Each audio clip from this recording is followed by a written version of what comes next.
मैं कहती थी कि अगर मेरी एंड ऑफ वर्ल्ड की प्रेडिक्शन ने सच होना है तो ट्रंप इलेक्शन जीतेंगे। ठीक है, आप कभी ट्रंप साहब के जायचे को पढ़ें, वो खुद अपने बहुत मुश्किल वक्त के अंदर हैं और बड़े मुश्किल वक्त में उन्होंने पंगा ले लिया, और वो भी एक किस कौम से पंगा ले लिया उन्होंने ना, इन्होंने, क्योंकि फिर मैंने जो नए साल की प्रेडिक्शंस आपके इधर भी करके मैं गई थी कि मिड फरवरी से, और वही मैंने क्लिप बड़ा वायरल होता हुआ देखा आपके शो वाला, कि मिड फरवरी से वो टाइम शुरू हो जाएगा, अभी जंगों पे पॉज का बटन है, प्ले का बटन दब जाएगा। अच्छा, अब जब फिर मुझे, हाँ जी, मुझे बुला लिया गया दोबारा से, और मैं, बल्कि मुझे जब करबला जाना था तो एक ऑप्शन थी कि मैं रमज़ान में चली जाऊं। जब आसमान पे सितारों का मूड देखा तो मैंने कहा नहीं, ये वाला ठीक है कि हम 5 फरवरी को जाएं और 15 फरवरी को वापस आ जाएं मुल्क में, क्योंकि 14 फरवरी को सितारे ने जगह बदल ली थी। तो मैंने कहा एक आध दिन लेगा, अपना लक सीधा करेगा, टांगे दबाएगा, फिर तबाही की तरफ जाएगा। मुझे क्या पता, वो आते साथ ही इतने बुरे मूड में आ रहा है कि ज़मीन को, अभी मैं आज भी खबरें देख रही तो ये मेरी प्रेडिक्शन है कि ज़मीन गुस्से में रहेगी। और मैं सुन रही हूँ कि एक जगह ऐसा अर्थक्वेक आया कि वहाँ सुनामी का खतरा बन चुका है। आप ये कहना चाह रही हैं कि आपके मुताबिक जब ज़मीन गुस्से में होती है तो इस किस्म की जो आफात है वो आती हैं? अब वो अच्छा। जो नेचुरल क्लैमिटी, अच्छा, उसका इजहार जो है क्लैमिटी की सूरत में हाँ जी, तो इस वक्त ज़मीन क्योंकि 30 साला राउंड के बाद एक कमज़ोर वीक हालत के अंदर वो इसका ये टर्न्योर चल रहा है, जो 14 फरवरी से शुरू हुआ है और ये 2.5 से 3 साल पे ये मुहीत है। अच्छा, अब आप आगे वो जो इस वक्त अमन की बातें हो रही हैं, सर मैंने जब बुलाया गया कि जैसे कोरोना की प्रेडिक्शन जब अल्लाह ने पूरी की, मैं क्रेडिट नहीं लेना चाहती बुरी पेशगोइयों का, तो सारे लोग घरों के अंदर थे, तो या मैं टीवी पे या टीवी मेरे घर था। ये पेशगोई के ऊपर ना हमारे एक बड़े उम्दा शायर हैं इदरीस बाबर साहब, उनका एक शेर सुन लीजिए आप जरा। जरूर, इरशाद।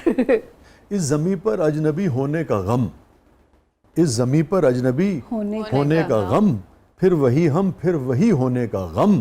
वाह वाह वाह। पेश गोई करने वाले को रहा, पेश गोई करने वाले को रहा, हादसे के वाकई होने का गम।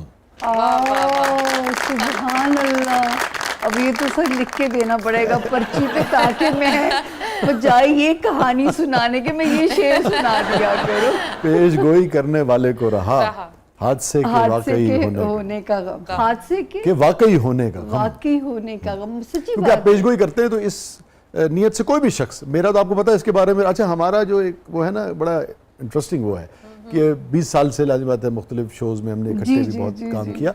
मेरी राय हमेशा इन चीज़ों के बारे में मुख्तलिफ रही, मगर मुआशरा का एक वसी हल्का चूँकि इनको पसंद करता है, इनके काम को आता है, उसका यकीन भी है, तो मेरा जो इनके लिए एहतराम है वो अपनी जगह, और जो इनके फ़न से जो मेरी राय मुख्तलिफ है वो अपनी जगह। और इनको पता भी है कि मेरी राय मुख्तलिफ है, मगर ये भी हमेशा बहुत रिस्पेक्ट करती हैं। मेरे ख्याल में ये भी एक चीज़ ऐसी है जो सीखनी चाहिए कि आपकी राय मुख्तलिफ हो सकती है, मगर आप फिर भी एक दूसरे का एहतराम कर सकते हैं। हम डेमोक्रेसी मांगते जरूर है, मगर हम ये नहीं सोचते कि इख्तिलाफ राय का एहतराम ही तो डेमोक्रेसी। ये किसी चीज़ के बारे में राय अलग हो सकती है किसी की, वही ना, हर मतलब ज़रूरी नहीं आप कन्विंस्ड हो। मुझे खुशी है कि अगर आपका तवक्कल स्ट्रॉन्ग है, और ये बड़े स्ट्रॉन्ग तवक्कल की निशानी होती है कि यू डोंट नीड एनी, आपको नहीं रोड मैप चाहिए अपनी ज़िंदगी का, आपको पता है कि मैं, ये तो बड़ा कॉन्फिडेंस अल्लाह का दिया हुआ इनायत है आपके ऊपर। ये चले जा रहे हैं जहाँ वो ले जा रहे हैं, खुश है, गो विद द फ्लो।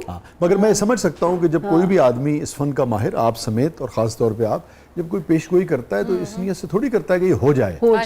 वो तो ये बता रहा है कि भाई ये हो सकता है, हो जाए, तो मैं ख्याल उसको भी अफसोस होता होगा अगर कोई बुरा हो जाए। कोरोना का मुझे बहुत, जब मैंने वो देखती थी कि वही मैं यही अल्फाज इस्तेमाल करती थी, कर्फ्यू, अंधेरे, और फिर सोचे सारी दुनिया एक ही वक्त में बंद कर दी गई थी। पेशगोई करने वाले को रहा, हादसे के वाकई होने का। बहुत दुख होता था सर उस वक्त, जो है सच्ची बात है। तो हम दोबारा जंग पे आ जाते हैं। पाकिस्तान में क्या ये मुज़ाकरात होने जा रहे हैं, पाकिस्तान की लीडिंग पोजीशन बरकरार रहेगी, और ये पाकिस्तान में ही होंगे या नहीं होंगे? अच्छा देखिए, ये तो मैं एग्जैक्टली सच्ची बात है, ये मेरा इल्म यूँ कवर तो नहीं कर सकता कि यही वो जगह होगी, लेकिन अभी इसको आप जब सुन लेंगे तो फिर आपको, क्योंकि मैं इसे अंदाज़ों का इल्म कहती हूँ ना, गैब का मुकम्मल इल्म सिर्फ अल्लाह की ज़ात के पास है। मैंने 2 तारीखें दी थी कि 11 मार्च से अगर निगोशिएशन नहीं हुए ममालिक के अंदर, तो फिर एक और उम्मीद बनेगी 21 मार्च के बाद। अच्छा, अल्लाह का शुक्र है 21 मार्च गुजरती है, 23 मार्च को सीज़ फायर की आवाज़ आ जाती है कि जो है उन्होंने 5 दिन की जंग बंदी का ऐलान कर दिया। पहले 48 घंटे का अल्टीमेटम दिया और फिर वो बैकआउट कर गया। बिल्कुल, और उसके बाद जो है वो, क्योंकि इसमें कोई शक नहीं कि ट्रंप जो है वो दुनिया में ये जो 2.5 साल दौर है, ट्रंप का बड़ा कलीदी रोल रहेगा। और पाकिस्तान का जो, जब मुझसे पूछा जाता था पाकिस्तान क्या करेगा, तो मैं कहती थी पाकिस्तान बड़ा की रोल अदा करेगा। पाकिस्तान मुस्लिम उम्मा को इकट्ठा करने में, और ये मैं अब से नहीं कह रही, ये मैं 25 वाले साल से कह रही हूँ। ये आप बड़ी अहम बात कर रही हैं, क्योंकि देखें ना, आप तो अपने इल्म के ज़रिए कहती हैं, मगर जो हमने देखा और जो अब तज्जिया किया, आप तो बिल्कुल सामने है कि पाकिस्तान ने जिस तरह से अरब जो हैं, अरब ममालिक और ईरान को जिस तरह से आपस में टकराने से रोका है, मेरे ख्याल में तारीख में पाकिस्तान के किरदार याद रखा जाए। आप सोचिए, ये तो मतलब सऊदी अरब को रोका, कितने ममालिक को जो है वो। तो मैं ये बात कह रही थी कि पाकिस्तान जो है एक की रोल प्ले करेगा इनको जो है मुस्लिम उम्मा को एक प्लेटफॉर्म पे करने के लिए जो है। तो अब आप आवाज़ें सुन रहे हैं उस चीज़ की, और ये चीज़ माशाल्लाह बढ़ेगी, कम नहीं होगी, बल्कि यहीं से वो दौर शुरू होगा। 30 जून 2026 से जब मैं कहती थी, मैं नहीं, इशफाक साहब कहते थे कि यूरोप से यहाँ लोग रिस्क कमाने के लिए आएंगे।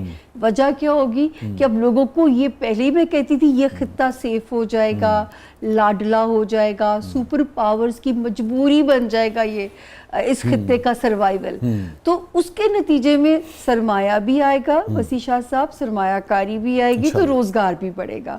तो बड़े अरसे के बाद जो है उस सपने की तरफ अब पाकिस्तान की सफ़र शुरू होगा। लेकिन वो टाइम जो आप तरक्की की उस पे देखोगे, वो 30 जून 2026 से वो टाइम शुरू हो जाएगा। और ये जो पीस डायलॉग है, इस हवाले से क्या आप इल्म कहते हैं? ये एक वक्ती वो बनेगा, और ये एक मुज़ाकरात यूँ समझें कि मैं नहीं कह सकती कि अमेरिका वो पीस के ख्वाहा होंगे, वो जो साहब वहाँ बैठे हुए हैं, ये भी आप उनकी एक वो समझिएगा। और ईरानी कौम इस वक्त अक्लमंद हो चुकी हुई है, मेरा नहीं ख्याल कि ये जंग बंदी मुकम्मल होगी।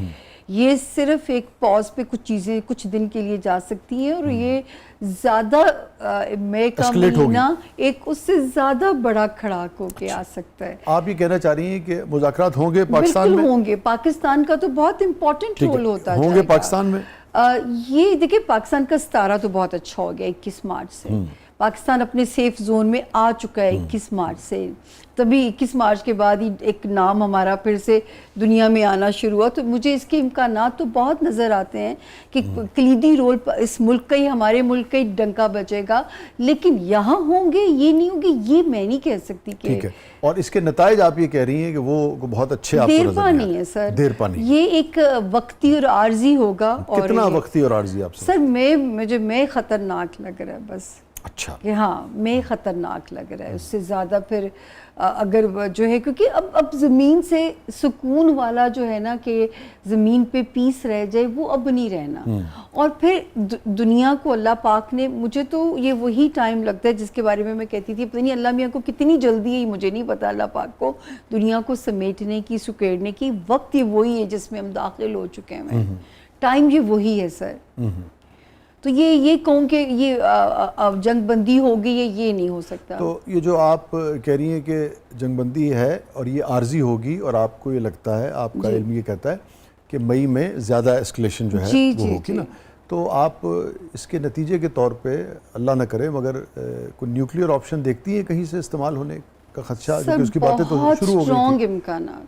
अच्छा, क्योंकि ज़मीन पे ना, मैं नहीं करना चाहती बुरी बातें कि बुरी बातों को पर लग जाते हैं, कि वो इसके बहुत इम्कानात हैं।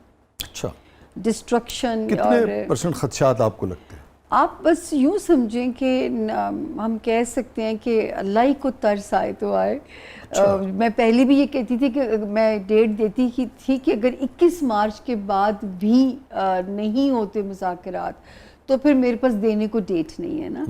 अच्छा, वो मुज़ाकरात शुरू हो गए, वक्ती पीस आ गया, क्योंकि अप्रैल का महीना, आसमान पे भी सितारे नरम हैं, और मई में फिर सख्त हो जाते हैं, मिड में से बहुत सख्त हो जाते हैं। तो उस वक्त पता नहीं फिर क्या मंजरनामा होगा।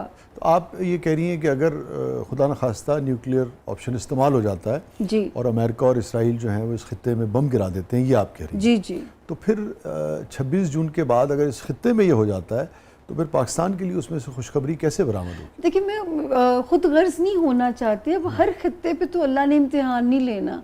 पाकिस्तान जब से पैदा हुआ तब से आजमाइश दे रहा है, तो अब थोड़ा इसका ग्रो का वक्त है, क्योंकि जुपिटर इसकी ब्लेसिंग इसको मिलने जा रही है। अगले 12 साल फिर इसकी तरक्की के साल आते हैं, इसके हाइप के साल बनते हैं। मुझे सामने ब्रेक पे जाना है, मैं वापस आकर यहीं से कंटिन्यू करूँगा। और फातिमा साहबा जो थी वो मैंने शुरू में नाज़रीन को बताया था, वो हमें आज पता लगा कि ये चली गई थी इस अरसे में दुबई और ये वहाँ रही हैं, कोई जंग के सारे दिन उन्होंने वहीं पे गुजारे हैं। जंग से पहले आप गई होंगी ना, और कल आई हैं, यानी कि जिस वक्त आज हम ये शो रिकॉर्ड कर रहे हैं तो कल ही आई हैं। तो इनसे ज़रा जानने की कोशिश करेंगे, आंखों देखा हाल, आंखों देखा, हाँ, कि भाई वहाँ क्या हुआ, वहाँ हालात क्या हैं, वहाँ लोग किस तरह से बिहेव कर रहे हैं, लोगों का मोराल क्या है, कितना नुकसान हुआ है। तो ये एक तरह से हमारे लिए एक रिपोर्टर का भी काम जो है वो करेंगे, मेहमान भी हैं, रिपोर्टर का काम भी करेंगे। मेरे ख्याल में इससे पहले आंखों देखा हाल जो है वो दुबई का इस तरह से शायद ही कहीं सामने आया। तो फातिमा से जानने की कोशिश करेंगे। स्पीच ही नहीं है ना वहाँ पे, मैं यहाँ आ गई हूँ तो अब तो मेरे पास है फ्रीडम। अच्छा, वहाँ तो सुना वो इजाज़त भी नहीं थी? हाँ, आई थिंक वो अरेस्ट किया उन्होंने काफ़ी 33, 35। आपने रिकॉर्ड भी नहीं किया या सिर्फ उसको कहीं लगाया? रिकॉर्ड पे तो हमें फाइन है ना वहाँ पे, जितने भी, तो मेरे ब्रदर ने तो स्ट्रिक्टली बोल दिया था कि 20-30 हज़ार दरहम फाइन है, उसके ऊपर 2 साल की सजा है, एंड देन ब्लैक लिस्ट करके आपको वापस भेज। देखें ना पाकिस्तान जैसा मुल्क कहाँ होगा, देखें इतनी आज़ादी से आप आगे बयान करेंगे, लोग देख रहे होते हैं, उसको लगा रहे होते हैं। तो नाज़रीन स्टे विद अस, बहरहाल अल्लाह ताला दुनिया को महफूज रखे, सबको महफूज रखे। अच्छी बात यह है कि आप भी हिफाजत से वापस आई, तो ज़रा आपसे भी जानने की कोशिश करेंगे कि क्या कुछ आपने देखा। नाज़रीन स्टे विद अस, कहीं नहीं जाइएगा, छोटे से वक्फे के बाद आप साथ। वेलकम बैक नाज़रीन। ज़बरदस्त में एक बार फिर खुशामदीद। हमारे साथ मौजूद सामिया खान साहिबा, और सामिया ज़रा फातिमा साहिबा से जानने की कोशिश करते हैं। फातिमा, तो कितने अरसे पहले गई थी आप वॉर से? हाँ जी शाह जी, मैं 1 हफ्ता पहले गई थी।